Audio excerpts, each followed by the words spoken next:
Selama sepekan, sejak 19 hingga 25 Juli, Bandara Ngurah Rai melakukan pembatasan pelaku perjalanan yang akan keluar maupun masuk Bali.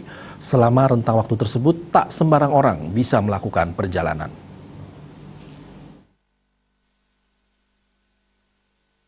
Mengacu surat edaran Satuan Tugas Penanganan COVID-19 nomor 15 tahun 2021, hanya beberapa orang dengan keperluan tertentu yang diperkenankan. SE yang merupakan kebijakan baru tertanggal 17 Juli ini memuat tentang pembatasan aktivitas masyarakat selama libur Hari Raya Idul Adha 1442 Hijriah di masa pandemi COVID-19.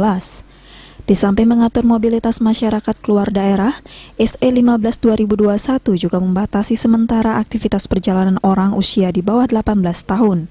Stakeholder Relation Manager PT Angkasa Pura I Bandara I Gusti Ngurah Rai Taufan Yudhistira mengatakan, pengaturan terhadap mobilitas keluar daerah ini ada sejumlah keperluan yang dikecualikan. Di antaranya adalah keperluan untuk bekerja pada sektor esensial dan kritikal. Pengecualian juga berlaku bagi mereka yang memiliki keperluan mendesak, misalnya pasien dengan kondisi sakit keras, ibu hamil yang didampingi 1 orang keluarga, kepentingan persalinan didampingi maksimal 2 orang, serta mengantar jenazah non-COVID-19 pengantar berjumlah maksimal 5 orang. Di samping sertifikat vaksinasi minimal dosis pertama dan surat keterangan negatif COVID-19 dengan tes PCR dengan sampelnya diambil 2 kali 24 jam sebelum keberangkatan, calon penumpang dikecualikan juga wajib melengkapi diri dengan surat keterangan perjalanan.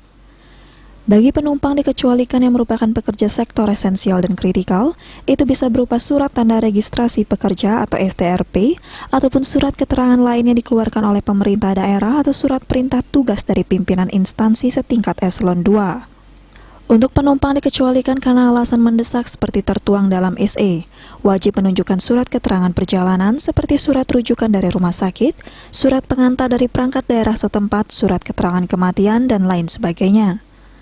Untuk calon penumpang yang memiliki tujuan untuk wisata tidak masuk dalam pengecualian. Dengan kata lain, mereka tidak bisa terbang dari dan menuju Bali selama periode ini. Andika, Bali TV.